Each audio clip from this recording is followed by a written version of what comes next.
सद्बुद्धि, सन्मार्ग और कार्य का संकल्प देना, अडिग रहे विश्वास तुम पर, ऐसा अंतः कर देना, मेरे हृदय में आने में तुम्हें कोई संकोच न हो। हे गुरुदेव, मुझे नज़रों से दूर कभी न होने देना। हे गुरुदेव, मुझे नज़रों से दूर कभी न होने देना। नमस्कार, गायत्री चिंतन धारा के इस नए एपिसोड में आपका स्वागत है। मित्रों, पिछले कुछ दिनों से भारत ही नहीं सारी दुनिया में इस बात का तहलका मचा हुआ है कि भारत में सारे विरोधों के बावजूद अयोध्या में भगवान राम की जन्मस्थली पर एक अति विशाल भव्य मंदिर का निर्माण हो गया। इसके साथ लोगों ने देखा कि किस प्रकार से अयोध्या भी किसी पौराणिक काल की राजधानी की तरह चमक दमक से परिपूर्ण बन गई है। उसकी भव्यता देखते ही बनती है। तरह तरह के लोग, तरह तरह के कलाकार, एक से एक बड़े बड़े अधिकारी, एक से एक बड़े बड़े धन कुबेर, उद्योगपति, व्यापारी, खिलाड़ी, जितने भी समाज में वरिष्ठ माने जाते हैं वो सभी वहाँ पर एकत्रित हुए। अभी भी लगातार चैनलों में इसी बात की चर्चा है। लेकिन आप जानते हैं, गायत्री चिंतन धारा में हम ऐसे फालतू विषय तो नहीं उठाते, हम बहुत महत्वपूर्ण विषय उठाते हैं। अब विषय क्या है? विषय ये है कि भगवान राम की स्थापना के पश्चात कई लोग कह रहे हैं कि अब कलयुग समाप्त हो गया, सतयुग का वातावरण चालू हो गया, राम राज्य प्रारंभ हो गया। ये सब बातें अपनी जगह ठीक हैं, ये सब बातें अपनी जगह ठीक हैं, लेकिन कलयुग क्या है, ये कैसे काम करता है, ये हम सबको अपनी गिरफ्त में कैसे लेता है, ये जानना जरूरी है। क्योंकि कोई कुछ कर नहीं सकता, कोई सरकारें कानून बना के व्यक्ति के चरित्र को, व्यक्ति के व्यवहार को, व्यक्ति के चिंतन को, व्यक्ति की आस्था को बदल नहीं सकती। ये काम व्यक्ति को स्वयं करना है। और आप जानते हैं, दीवार पूरी साफ सफ़ेद होती है और एक छोटा सा भी धब्बा उस पर होता है तो गंदगी दिखनी चालू हो जाती है। लोग साफ दीवार को नहीं देखते, वो एक छोटा सा गंदगी का एक कोई धब्बा लग गया वो दिखता है, और इसी से माहौल बन जाता है, एक नैरेटिव बन जाता है कि नहीं नहीं बिगड़ा जो है वो तो अभी भी बिगड़ा है, अभी सुधरा कहाँ है, अभी सुधरा कहाँ है।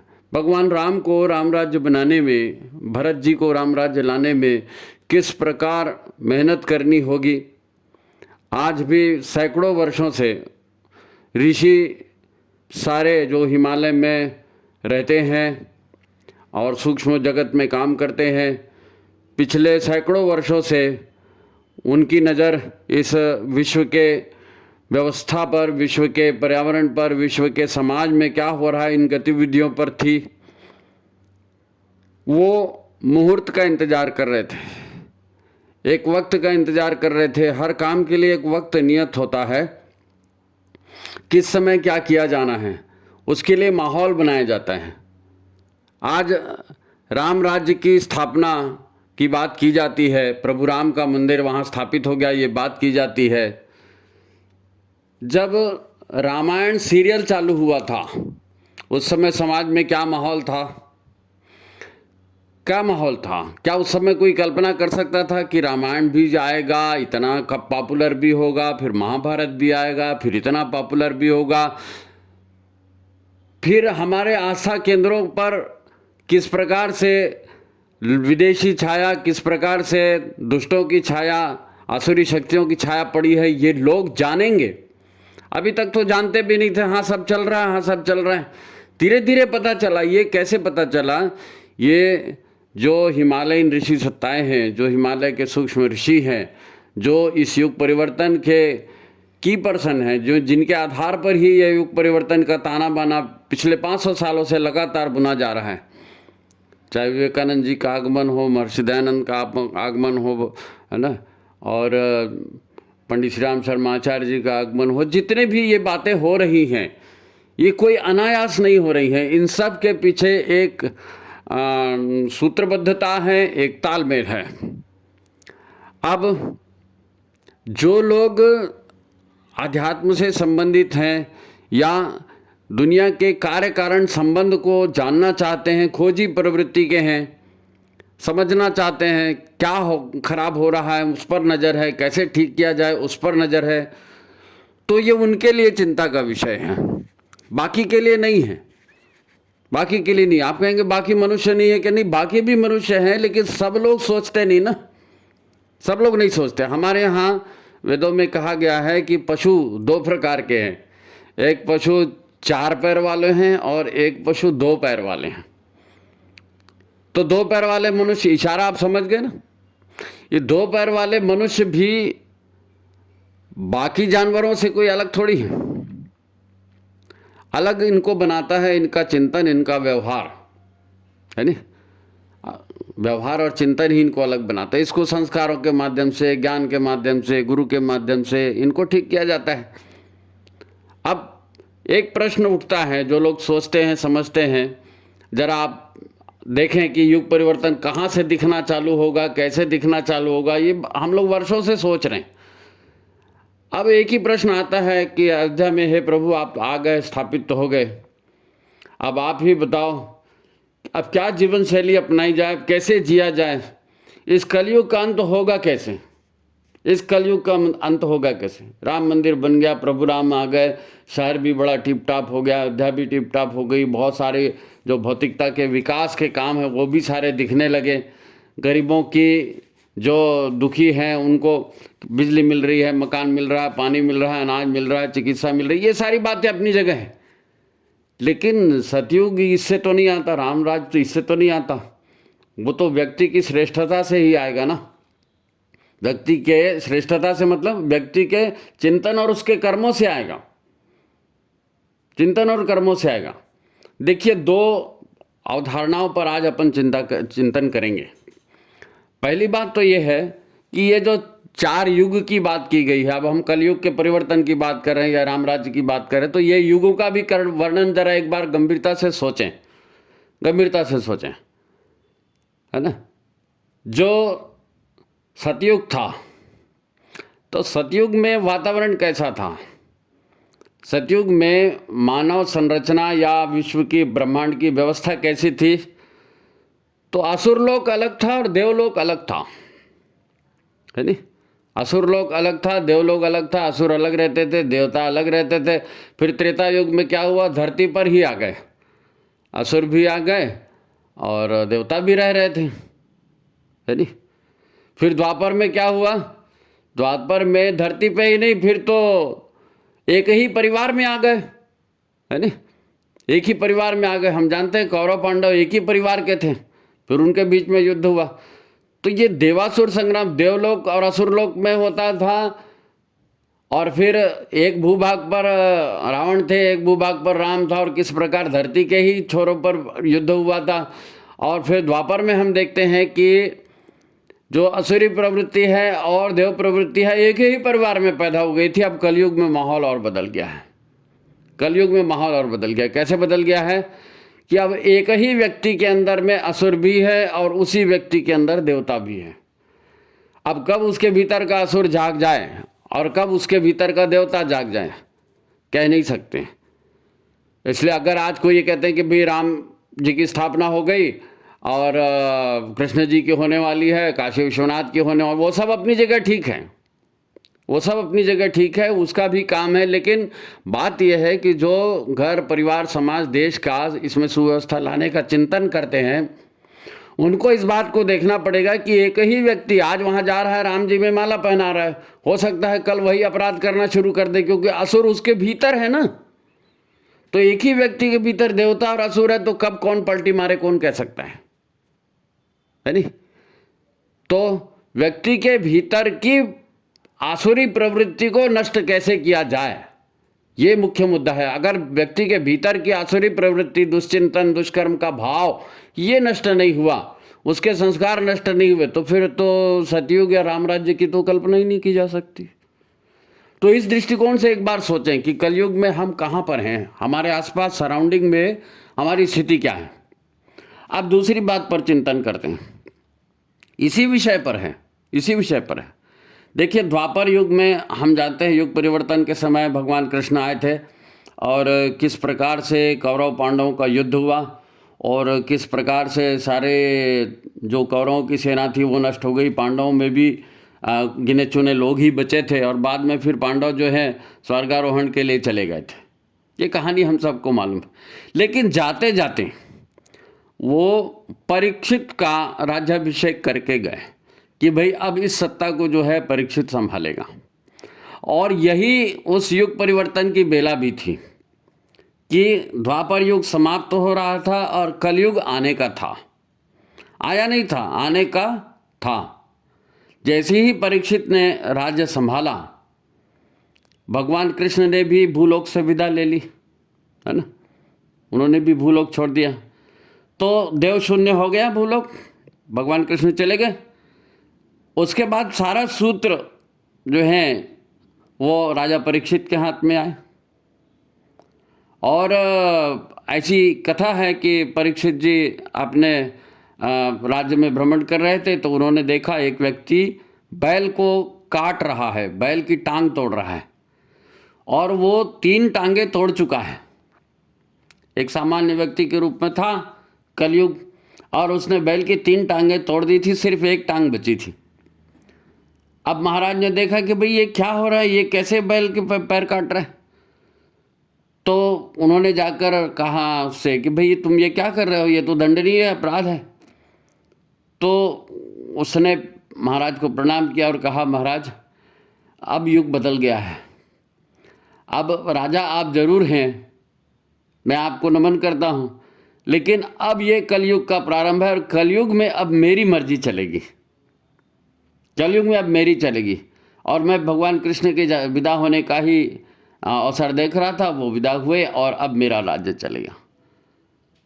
तो परीक्षित भी थे, विद्वान थे, और उन्होंने कहा जब महाकाल की यही इच्छा है कि अब कलयुग का साम्राज्य चले तो ठीक है भाई आप काम करो, लेकिन आप मेरे राज्य में जो है आपके ऊपर कुछ प्रतिबंध रहेगा तो उन प्रतिबंधों का आपको पालन करना पड़ेगा।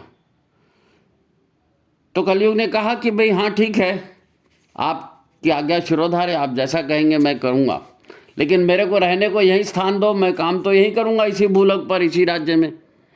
तो उन्होंने कहा ठीक है आप यही काम करो, इसी राज्य में काम करो।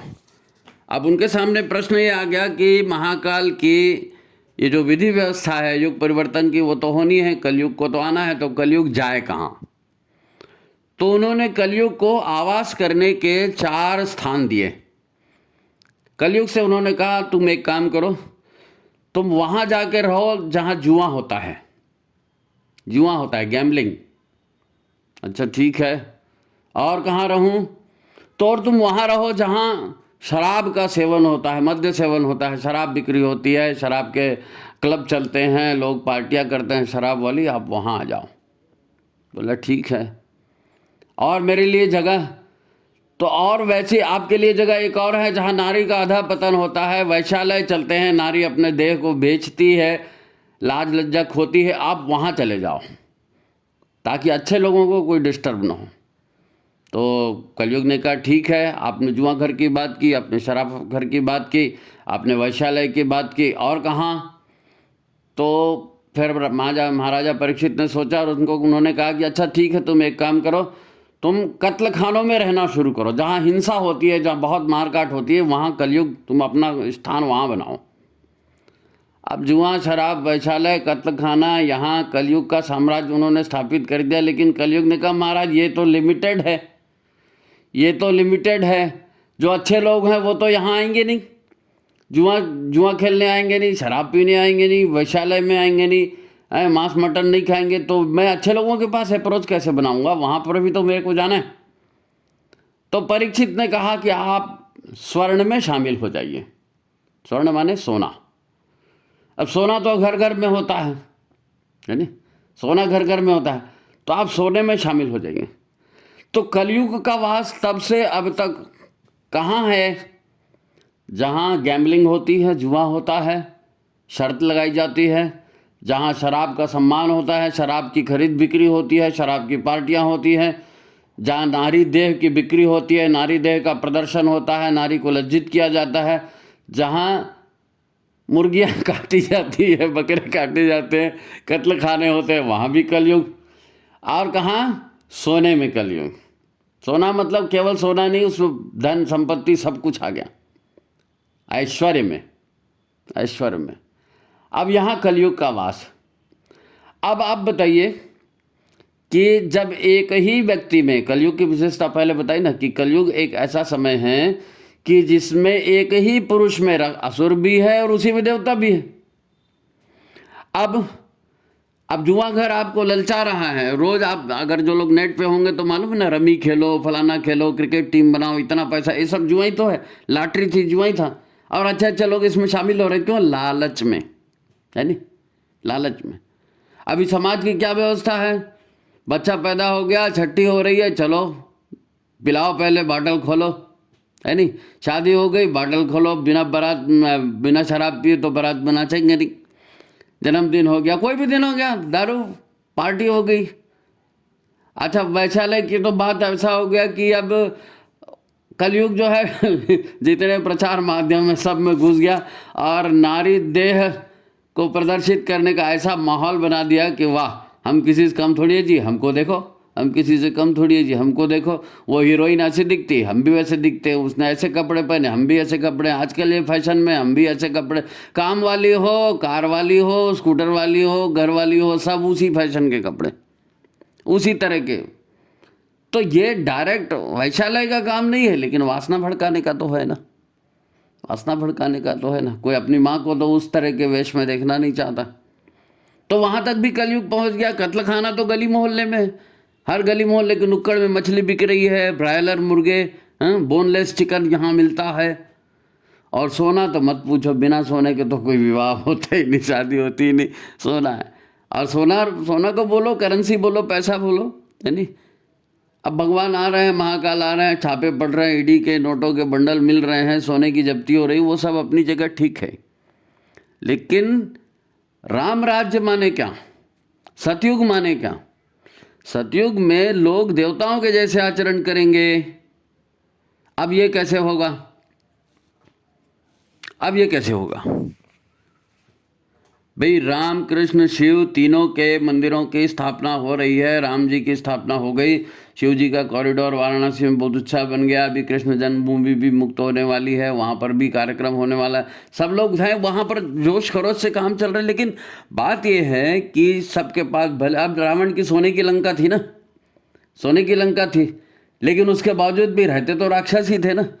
तो कितनी भी समृद्धि आ जाए, कितना भी भौतिक विकास हो जाए, अगर व्यक्ति भीतर से नहीं सुधरा, अगर व्यक्ति भीतर से नहीं बना, तो फिर तो काम कैसे चलेगा? क्योंकि व्यक्ति ही तो व्यवहार करता है ना, व्यक्ति ही व्यवहार करता है। और व्यक्ति के भीतर जब तक परिवर्तन नहीं आएगा तो कैसे होगा? तो आपको बता दें कि युग परिवर्तन के लिए जिन महापुरुष ने जन्म लिया था, जो अवतारी चेतनाएं थी, उन्होंने गायत्री और यज्ञ को इसका माध्यम बनाया कि व्यक्ति सद्बुद्धि को धारण करे। क्योंकि व्यक्ति खुद तय करेगा कि उसको करना क्या है, क्या नहीं करना है। भाषण आप किसी को दे नहीं सकते, आपको भाषण कोई सुनेगा नहीं, अंतः प्रेरणा से काम करेगा। तो अंतः प्रेरणा, अंतः में सद्बुद्धि कैसे जगे, और वो सद्बुद्धि यज्ञ कर्म में, सत्कर्म में कैसे प्रेरित हो, इसके लिए साक्षात महाकाल माँ भगवती धरती पर आए, धरती पर आए। और छोटे छोटे सूत्र उन्होंने बताए, छोटे छोटे सूत्र बताए व्यक्ति को सुधारने के सूत्र। युग निर्माण क्या है? व्यक्ति निर्माण। राम राज्य क्या है? संयमी व्यक्तियों का निर्माण का तंत्र, है नहीं। तो इसमें क्या होगा? व्यक्ति कैसे सुधरेगा?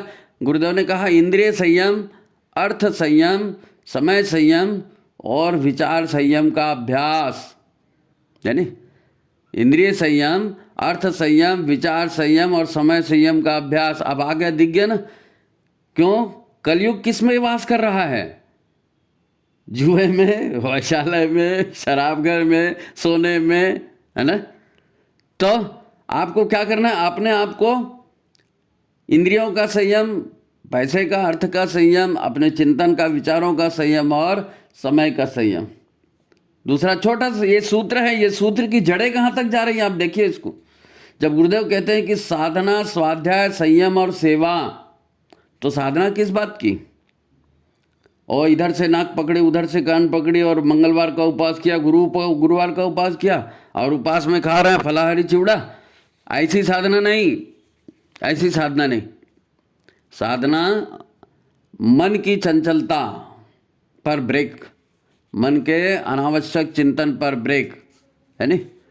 साधना अपने आप की, उपासना परमात्मा की, साधना अपने आप की।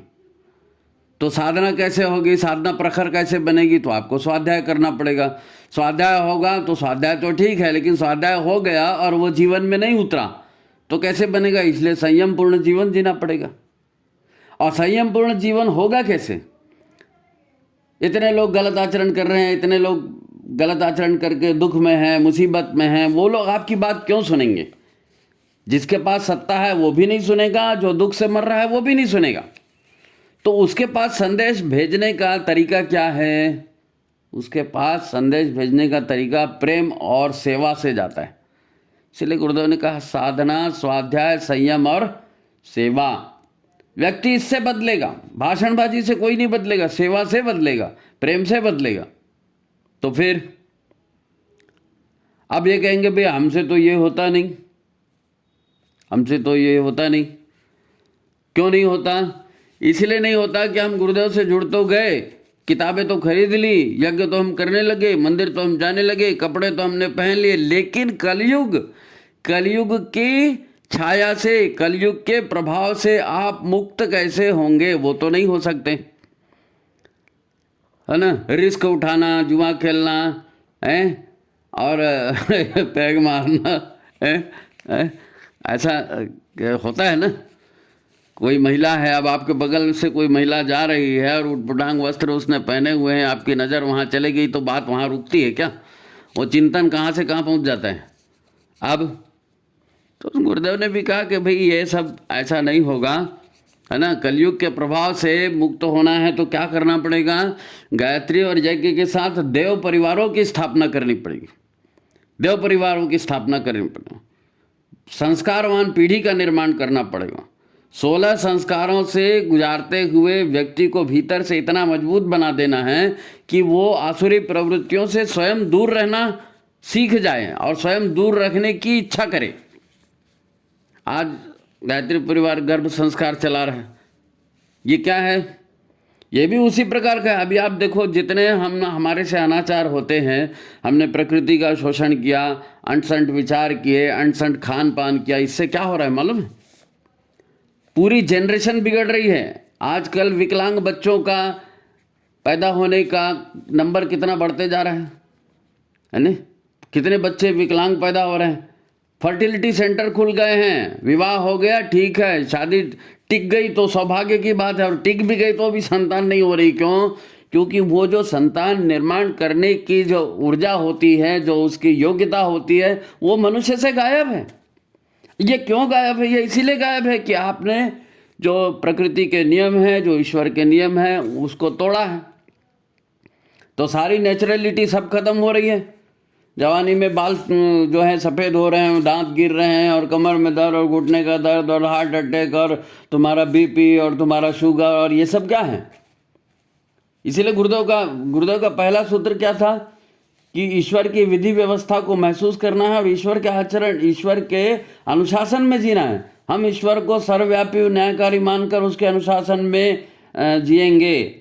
आत्मसंयम और नियमितता द्वारा आरोग्य की रक्षा करेंगे। अभी आत्मसंयम नहीं है, नियमितता नहीं है, इसीलिए तो ये सारी बीमारियां हमको हो रही हैं।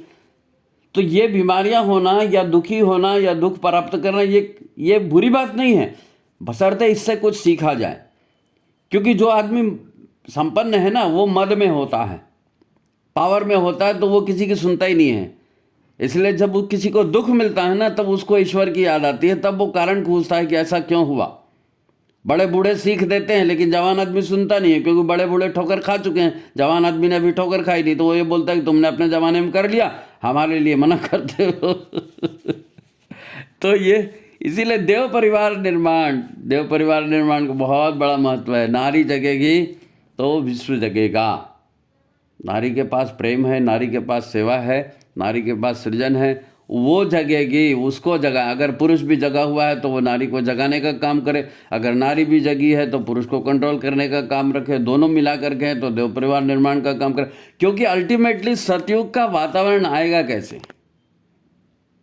सतयुग का वातावरण आएगा कैसे? राम राज्य आएगा कैसे? व्यक्तिगत चरित्र चिंतन और उसकी विधि व्यवस्था अगर नहीं सुधरी तो राम राज्य नहीं आ सकता, है नहीं? तो फिर क्या किया जाए? प्रज्ञा का जागरण, है नहीं? साधना, स्वाध्याय, संयम और सेवा जो कहते हैं ना, तो साधना स्वाध्याय के अनुसार, उपासना गुरु की, गायत्री की, और उसको करोगे तो क्या होगा? शरीर का मैल हटेगा, मन का मैल हटेगा, शरीर के विकार हटेंगे, मन के विकार हटेंगे, तो अंदर तो देवता ही है ना, अंदर तो देवता ही है। प्रज्ञा जागृत होगी, बुद्धि भी है संस्कारित होगी, है नहीं? प्रज्ञा जगेगा, अज्ञान हटेगा, तो फिर आस्था प्रबल होगी, विश्वास प्रबल होगा, है नहीं? तो राम मंदिर बन गया, गायत्री आ गई, गुरुजी आ गए, आपने गायत्री जाप शुरू कर दिया। ये सारी व्यवस्था जो है, ये व्यवस्था जो गुरुदेव ने चलाई है, इस व्यवस्था को जो है मजबूत बनाना पड़ेगा। राम मंदिर बन गया, ठीक है, ऋषियों का आशीर्वाद मिल गया, ठीक है। अब जो दुराचरण कर रहे हैं वो तो मरेंगे, उनको मरना पड़ेगा, उनका विनाश होगा, क्योंकि महाकाल का रोलर चल रहा है ना, रोलर वो योगी जी चलाते हैं ना रोलर। अपराध करोगे, पुलिस पर हमला करोगे, बुलडोजर चलेगा। तो बुलडोजर भगवान महाकाल का भी चल रहा है। अभी आबादी वास्तव में बढ़ भी बहुत गई है, 8 अरब 9 अरब हो गई दुनिया की जनसंख्या। इतने सारे लोग धरती का कबाड़ा ही करेंगे, क्योंकि अनुशासन में कौन रहेगा? अनुशासन में कौन रहेगा? कलयुग है नहीं? तो देवता भी भीतर हैं और असुर भी भीतर हैं। वो कहते हैं ना कि आदमी भ्रष्टाचारी कब बनता है? जब उसको कमाने का मिलता है। गरीब आदमी क्या भ्रष्टाचार करेगा? उसके हाथ कुछ है ही नहीं। तो जैसे ही सोना मिला, जैसे ही मद मिला, जैसे ही सम्मान मिला, जैसे ही पद मिला, जैसे ही अध्यक्ष बन गए, ट्रस्टी बन गए, फलाने हो गए, जितने बड़े बड़े पद होते हैं किसी के, तो वहीं पर जा कर के तो दिखता है ना, ये भी कर लूँ मैं, वो भी कर लूँ मैं, वो भी कर लूँ मैं।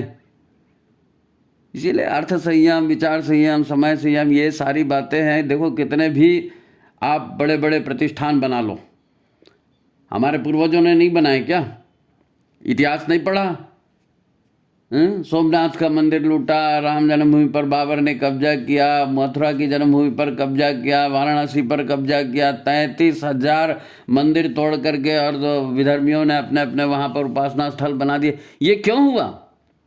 ये इसीलिए हुआ कि हमारे ही लोग आपस में फूट करके दुश्मन से मिल गए। मालूम है लुटेरा है, मालूम है भ्रष्ट है, मालूम है नहीं, लेकिन तेरे को छोड़ूंगा नहीं, तेरे से बदला लूंगा।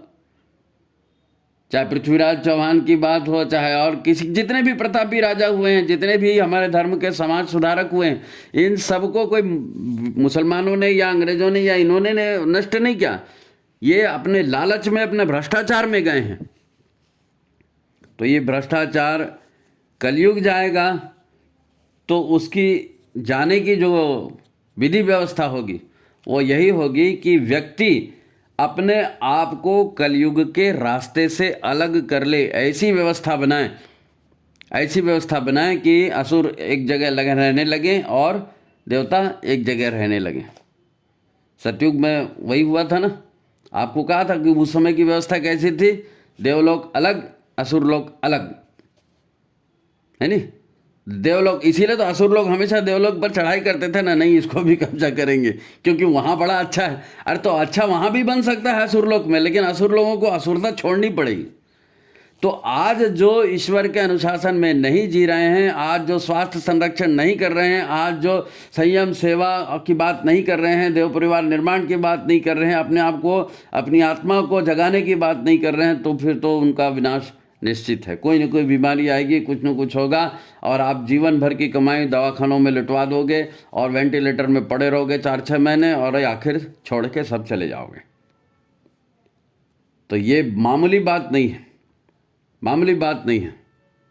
हे भगवान, कैसे कलयुग जाएगा? कैसे? तो कलयुग ऐसे ही जाएगा। इस कलयुग का अंत कैसे होगा? व्यक्ति के निर्माण से। व्यक्ति के निर्माण से। व्यक्ति निर्माण कैसे होगा? उसी के लिए तो शक्तिपीठें बनाई गई हैं, उसी के लिए प्रज्ञा पीठें बनाई गई हैं, उसी के लिए अखंड ज्योत जलाई गई है। आज हम वंदनी माता जी की जन्म शताब्दी मनाए जा रहे हैं। वंदनी माता जी तो ही तो हैं जिनकी वजह से इतनी सारी शक्तिपीठें बनी। गुरुदेव तो 24 शक्तिपीठ बनाना चाहते थे, लेकिन माता जी ने कहा नहीं, हमारे बच्चे हैं, कह रहे हैं, हाँ भाई चलो ठीक है दे दो, हाँ भाई चलो देख दो। देखते देखते 5000 शक्तिपीठ प्रज्ञापीठ बन गए। लेकिन उसका वो स्टैंडर्ड नहीं बन पाया जहाँ से साधक तैयार हों, जहाँ से युगदृष्टा तैयार हों, जहाँ से तपस्वी तैयार हों। क्योंकि तपस्वी मनस्वी ही परिस्थिति को बदलेंगे ना, तपस्वी मनस्थिति ही परिवर्तन बदलेंगे। और दूसरी बात यह है कि इनको बनाना ये नारी जागरण से ही होगा। नारी जगेगी तो विश्व जगेगा, नारी जगेगी तो देव परिवार बनेगा। आज भटकाने वाली कौन है? देखो, व्यक्ति कानों से सुनता है, इंद्रियां उत्तेजित होती है। व्यक्ति आंखों से देखता है, इंद्रियां उत्तेजित होती है। व्यक्ति अखाद्य खाता है, इंद्रियां उत्तेजित होती है। इंद्रियां उत्तेजित होती हैं, कामनाएं उत्तेजित होती है, मन चंचल होता है। इन सबको ठीक कौन करेगा? इन सबको ठीक कौन करेगा? दुनिया में माँ से बड़ा कोई आकर्षण नहीं है। माँ से बड़ा कोई आकर्षण नहीं है। माँ कहेगी तो बच्चा जान भी देगा। भारत माता की जय कहते हुए कितने सैनिक सीमा पर बलिदान देते हैं, है ना? माँ भवानी की बात को लेकर शिवाजी का रणबांकुरा, तानाजी और ये जितने भी बाजी प्रभु और जितने भी हुए हैं, स्वतंत्रता संग्राम के सेनानी भी जितने भी हुए, भारत माता की जय, वंदे मातरम, माता को लेकर ही तो हुए ना। तो नारी और नारी का भाव और नारी की शक्ति और परिवार का जागरण इसी से सारा होगा, इसी से सारा होगा। तो वंदनी माता जी की जन्म शताब्दी हम मना रहे हैं। हमारे सारे प्रज्ञापीठ, हमारे सारे शक्तिपीठ, हमारे सारे प्रज्ञा मंडल, हमारे सारे महिला मंडल, इन सब को काम क्या करना है? इन सब को काम क्या करना है? जो गुरुदेव ने बताया है, गायत्री और यज्ञ, लोगों को साधना करना है और साधना करा करके भीतर को बदलना है। भीतर बदलेगा मतलब क्या होगा? आसुरी प्रवृत्तियां को नष्ट किया जाएगा। आसुरी प्रवृत्तियों को से नुकसान क्या होता है ये समझा जाएगा। दबाने की बात हम नहीं कर रहे, हम संयम की बात कर रहे हैं। संयम मतलब प्रज्ञा चक्षु जागेंगे और आपको खुद पता चलेगा कि अरे ये बुरा है तो इसको छोड़ा जाए। कसम खा के ऐसा नहीं छोड़ना कि कल से ये नहीं करूँगा, कल से वो नहीं करूँगा, नहीं। आपके अंदर में प्रज्ञा जागृत होगी, विवेक जागृत होगा और निरक्षीर जो है उसको अलग करने की बात आएगी। आस्था का संवर्धन होगा कि हाँ भगवान आए हैं, हाँ गुरुदेव आए हैं, हाँ शक्तिपीठ आए हैं, इनकी ये सारी ऊर्जा है, ये सारी ऊर्जा हम ग्रहण कर सकते हैं, इससे हमारे को भला होगा। अभी लोग यही प्रश्न करते हैं हमको क्या मिलेगा जी? और तो पद मिलना कोई ज़रूरी है, पैसा मिलना कोई ज़रूरी है, मोटे होना कोई ज़रूरी है, सिल्क की साड़ियाँ और जेवर पहनना ये कोई ज़रूरी है? आपको ज़रूरी इस बात की है कि सुख मिले, संतोष मिले और श्रेष्ठ जीवन, मरने के बाद भी आपका जो उत्तरार्थ है वो भी श्रेष्ठ हो जाए। तो ये आस्था और विश्वास का प्रश्न है। अगर गुरुदेव के प्रति आस्था है तो गुरुदेव की तरह जीना पड़ेगा। वंदनी माता जी की जन्म शताब्दी मना रहे हैं तो वंदनी माता जी की तरह जीना पड़ेगा। इसको हटाओ, उसको लाओ, उसको हटाओ, उसको लाओ, देखो हमने कार्यक्रम किया, ये व्हाट्सएप में डाल दिया, ये उसमें डाल दिया, ऐसे करके थोड़ी युग परिवर्तन होगा। ऐसे करके व्यक्ति श्रेष्ठ नहीं बनेगा। बिना प्रेम के क्या हो सकता है? बिना सेवा के क्या हो सकता है? बिना देव परिवार निर्माण किए क्या? देव परिवार माने ही राम राज्य है। एक साधक व्यक्ति होगा, है ना? भरत की तरह, भरत को राजगद्दी मिल गई थी ना, लेकिन उन्होंने चरण पादुका राम की रखी और चरण पादुका राम की रखी और उसी अनुशासन से अयोध्या का राज्य चलाया। तो आप गुरुदेव की चरण पादुका, गुरुदेव का चित्र रखें, गुरुदेव की देव स्थापना रखें, तो उसके हिसाब से आप जीना शुरू करिए। आपकी तो आपकी पत्नी से नहीं बनती, आपकी तो अपने पति से नहीं बनती, आपके अपने बच्चों से नहीं बनती। नहीं बनती तो बनाना सीखो। नहीं साहब पति बात नहीं सुनता, नहीं साहब पत्नी बात नहीं सुनती, ये साहब बच्चे बात नहीं सुनते, ये पति पत्नी बच्चे कोई और नहीं है, ये आपके ही किए हुए कर्मों के फल हैं। आपके ही किए हुए कर्मों के फल हैं। व्यक्ति को जो बुरी परिस्थितियां क्या मिलती है? भगवान कोई दंड देता है क्या? भगवान कर्मों का फल ही देता है। तो विपरीत परिस्थितियों में भी शांत रहा जाए, विपरीत परिस्थितियों में भी सौम्यता का और प्रेम का व्यवहार किया जाए, ये आपकी परीक्षा की बात है। यही साधना है, यही साधना है। जितने हस्बैंड वाइफ है, जितने पति पत्नी, सबकी क्या पटती रहती है क्या? सबकी बिल्कुल दूध पानी एक? ऐसा कहीं नहीं होता है। एडजस्ट करते हैं, संयम साधना करते हैं, तभी परिवार में सुख शांति होती है। नहीं, उसने मेरे को ऐसा क्यों कर दिया, मैं तो तलाक ले तलाक, 25 तो तलाक ले। ऐसा नहीं होता है। आपने पत्नी को छोड़ दिया, पत्नी ने आपको छोड़ दिया, बच्चों को वहाँ छोड़ दिए, माँ बाप को वृद्धाश्रम में छोड़ दिए, करो। अब बोलो राम राज्य आएगा, ऐसे में राम राज्य आएगा? गुरुदेव से लोगों ने पूछा कि धरती पर स्वर्ग आएगा कब, तारीख बताइए। जैसे मंदिर के लिए पूछा था ना, मंदिर वहीं बनाएंगे, तो विपक्षी क्या कहते हैं, लेकिन तारीख नहीं बताएंगे। तो गुरुदेव से जब ये पूछा गया तो गुरुदेव ने कहा 21वीं सदी उज्जवल भविष्य है, 21वीं सदी में ये बातें होंगी, लेकिन कब के उत्तर में उनका यही जवाब था कि मनुष्य चाहेगा तब। क्योंकि अल्टीमेटली कलयुग का शिकंजा जिन 5 जगहों पर है, जो बातें आपको शुरुआत में बताई गई, जुआ घर, शराब घर, वैश्यालय, कत्ल खाना और सोना, यही तो व्यक्ति के चिंतन को भटकाते हैं, यही तो स्वार्थ को खड़ा करते हैं, यही तो परमार्थ से व्यक्ति को हटाते हैं। तो अपने आप को वॉचफुल बनाना पड़ेगा, अपने कार्यों पर, अपने चिंतन पर सतत निगाह रखनी पड़ेगी। ये ध्यान, जब सुबेरे जो ध्यान कराए जाते हैं ना, साधक सविता एक, तो साधक सविता एक, तो सविता की तरह गुरुदेव के साथ, सविता के साथ आप अपने आप को मिला करके देखो, उनके अनुसार चल करके देखो, तो लगातार वॉचफुल रहेंगे। उनके निर्देश, आस्था होगी तो होगा। वहाँ पर 2 प्रतीक बने हैं ना, सजल श्रद्धा प्रखर प्रज्ञा। आपकी अगर गुरु के प्रति श्रद्धा नहीं है, वंदनीय माता जी के प्रति श्रद्धा नहीं है, तो उनके जैसा व्यवहार आप कर ही नहीं पाओगे, कर ही नहीं पाओगे। और स्वाध्याय नहीं रहेगा, गुरु की कृपा नहीं रही, गुरु की कृपा नहीं रहेगी, तो आप प्रज्ञावान भी नहीं बन पाएंगे। क्योंकि प्रज्ञा का विषय अपने आप को निरक्षीर बनाने का विषय है। जो व्यक्ति वॉचफुल रहेगा, क्या करना है क्या नहीं करना है उस पर उसकी नज़र रहेगी, और वो चुन चुन करके अपने शरीर को ठीक करेगा, है ना। वो 5 कोशी साधना होती है ना, स्थूल शरीर की, मन शरीर की, ऊर्जा शरीर की। तो ये साधनाएं ये करने के लिए इसीलिए कहा गया था कि जब आप, भाई आप देवता तो ही हैं ऑलरेडी, परम तत्व परम चेतना आपके भीतर है। ये जो कार्मिक शरीर बना हुआ है, ये कार्मिक शरीर जो है, इसी में कलयुग का वास है। कलयुग के संस्कार, कलयुग की प्रवृत्तियाँ, ये सब इसी में है। इसीलिए तो यज्ञ के साथ एक एक को छोड़ने की बात की गई है जी। तो प्रज्ञा माने क्या? प्रज्ञा मतलब ये कि दबाव से छोड़ने वाली बात नहीं है, समझ करके। हंस जब दूध को पीता है तो ऐसा बोलते हैं ना, निरक्षीर विवेक उसमें होता है, दूध पी जाता है, पानी पानी छोड़ देता है। तो उसी प्रकार से प्रज्ञा जागृत होती है तो व्यक्ति जो अनिष्टकर कार्य हैं, जो दुश्चिंतन के कार्य हैं, जिससे लोगों का नुकसान हो सकता है, जो नहीं करने किए जाने चाहिए, अधर्म युक्त कार्य माने जाते हैं, उनको स्वविवेक से छोड़ता है। कोई बाध्यता नहीं है, उसकी इच्छा ही नहीं होती करने की। उसको मालूम है कि ये करूँगा तो गुरु की वंचित हो जाऊँगा, गुरु से ये करना ही नहीं है मेरे को, इसके दुष्परिणाम होंगे, मैं परमात्मा से मिल ही नहीं सकता, मेरी आत्मिक उन्नति हो ही नहीं सकती अगर ऐसा करूँगा तो। और ये तो नश्वर है, मेरे को अपने सच्चिदानंद स्वरूप में जाना है। इसलिए प्रज्ञा क्या है? प्रज्ञा यही है। प्रज्ञा बहुत ऊंची चीज़ है, जो बुद्धि का परिष्कार। बुद्धि जो होती है ना, ये भी शरीर का विषय है, ये भी प्रकृति का विषय है।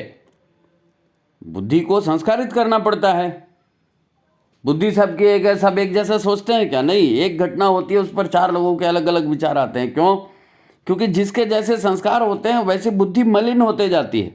तो इस बुद्धि का परिमार्जन आप करें ना, अन्नमय कोश, मनोमय कोश और प्राणमय कोश, ये करके बुद्धि का भी परिष्कार कर रहे हैं, स्वाध्याय कर रहे हैं, बुद्धि का परिष्कार कर रहे हैं। और गुरु की कृपा से भी डायरेक्ट होता है परिष्कार।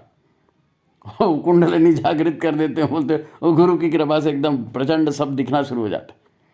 तो दोनों चीज़ें, तो मैं कह रहा हूँ कि सजल श्रद्धा, प्रखर प्रज्ञा, ये भी बातें महत्वपूर्ण हैं।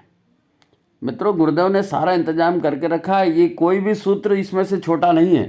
साधना, स्वाध्याय, संयम, सेवा, अर्थ संयम, इंद्रिय संयम, विचार संयम रट लेते हैं, स्टिकर लगा देते हैं, उससे काम नहीं होने वाला है। शक्तिपीठ प्रज्ञापीठ बना दिए, दोनों टाइम माता जी की आरती वाली कैसेट चला दिए, टिन टिन टिन घंटी बजा दी, प्रसाद बांट दिए, हो गया। ऐसा ऐसा युग परिवर्तन नहीं होने वाला है।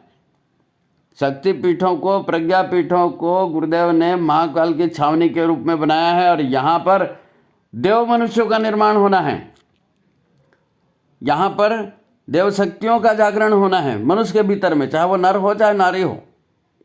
और देव परिवार बेसिक है। गायत्री परिवार को का पर्यायवाची आप उसको कह सकते हैं। गुरुदेव माता जी का परिवार देव परिवार बोलोगे तो सीधा सीधा। ऐसा नहीं कि हमने दीक्षा ले लिया कि हम तो फलाने पदाधिकारी हो गए तो हमारा परिवार तो देव परिवार है क्योंकि हम मासिक अंशदान देते नहीं, ऐसा नहीं, ऐसे अंश नहीं। जब वो जो कलयुग की जो 5 बातें, जहाँ जहाँ कलयुग का वास है ना, उस एरिया में आप हो क्या? अगर उस एरिया में आप हो तो आप देव परिवार में नहीं हो, है नहीं? उस एरिया में हो तो आप देव परिवार में नहीं हो। तो आपको उस ये सारा ये जो युग परिवर्तन के लिए जो कलयुग की जो बात आपको बताई ना कि भाई कलयुग का वास कहाँ कहाँ है नहीं?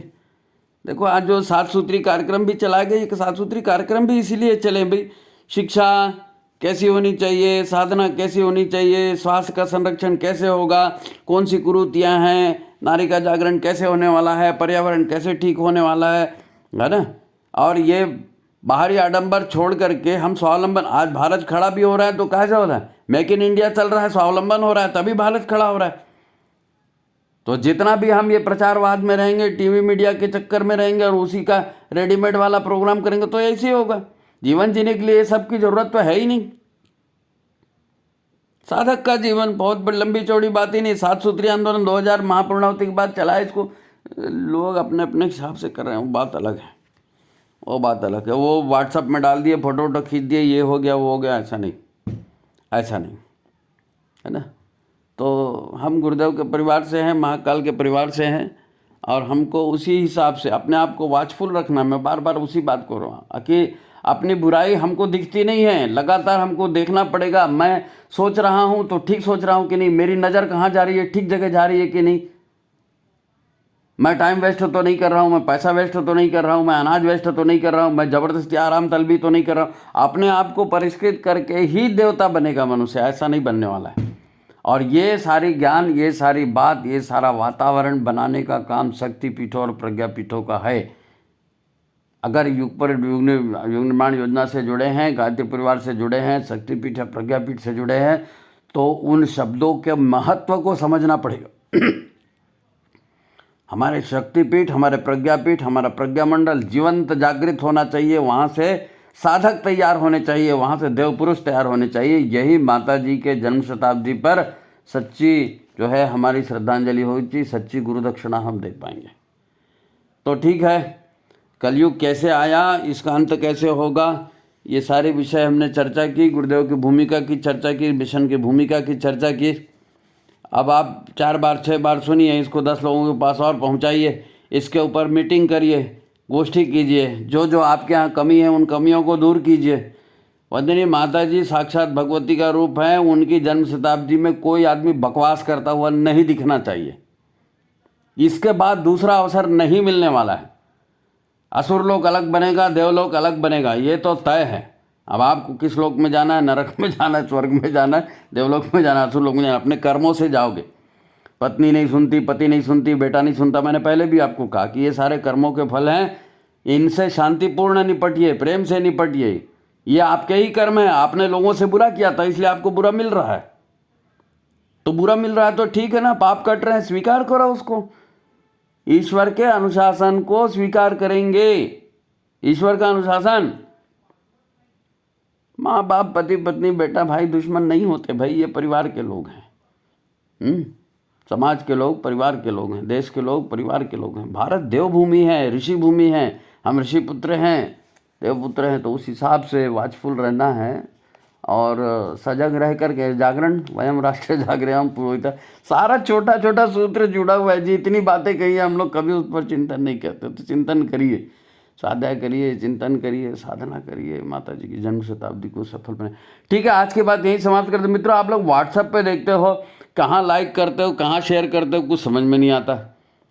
हज़ार हज़ार 1,500 लोग देखते हैं, 10-10 हज़ार लोग देखते हैं, लेकिन लाइक आते हैं 30, 40, 50। आप यूट्यूब पर देखो ना इसको, व्हाट्सएप में जैसे ही खुला यूट्यूब आया उसके ऊपर क्लिक करो और यूट्यूब में वहाँ पर आप कमेंट लिखोगे तो कमेंट हमारे पास आएगा। आप व्हाट्सएप में कमेंट लिखते हो, जिस ग्रुप से जुड़े हो उस ग्रुप में कमेंट जाता है, हमारे पास थोड़ी आते हैं। तो हम कुछ आपको बता ही नहीं सकते आपकी क्या समस्या है, आपका क्या क्या चाहते हैं, हम हमारे पास तो बात ही नहीं पहुंची। तो आप यूट्यूब पर जाएंगे, वहाँ लाइक करेंगे, वहाँ शेयर करेंगे और वहाँ कमेंट करेंगे तो बात हमारे तक पहुंचेगी। यार ये विचार क्रांति का काम है, जन जन के जुड़ने का काम है। आपके पास मोबाइल है तो मोबाइल के माध्यम से गुरुदेव की बात पहुंच रही, गायत्री चिंतन धारा से जोड़ना है लोगों को, तभी तो माहौल बनेगा, तभी तो। अच्छा, जोड़ करके अपना उदाहरण रखना है लोगों के सामने, लोगों के पीड़ा पतन का कारण का निवारण हम करेंगे तो लोग कहेंगे हाँ इनके गुरुजी बहुत अच्छे हैं, इनके पास बहुत बड़ी ताकत है, तो यार हमको भी ले लो अपने ग्रुप में। ये है तो ठीक है, देखिए चिंतन करिए और लोगों तक इसको भेजिए, है ना।